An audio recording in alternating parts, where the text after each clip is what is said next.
بسم الله الرحمن الرحيم. في بداية دعوة رسول الله صلى الله عليه وسلم في مكة، وحين رآه النضر بن الحارث وكان من رؤوس الكفر، يخاطب الرسول صلى الله عليه وسلم الناس بالقرآن فيتأثرون ويؤمنون بهذا الدين، ما كان منه إلا أن قطع أميالا. شكون هو هذا الكافر، هذا النضر بن الحارث، وكيتسحب راسه بأنه قوي وصحيح.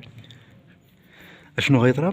قطع أميالا طويلة وذهب إلى بلاد فارس، وقضى هناك فترة طويلة يتعلم حكايات رستم وإسفنديار، ويتعلم الأساطير الفارسية. الأساطير هي الحكايات اللي ماشي صحيحة، كتلقاها من الخيالات. ثم اشترى قينتين أي مغنيتين وعاد إلى مكة.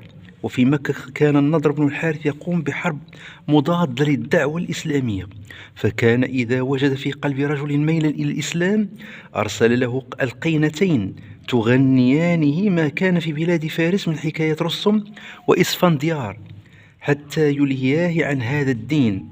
وظل على هذا النحو، وأنزل الله سبحانه وتعالى قرآنا يتلى إلى يوم القيامة.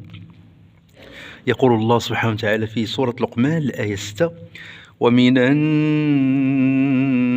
من يشتري لهو الحديث ليضل عن سبيل الله بغير علم ويتخذها هزوا أولئك لهم عذاب مهين.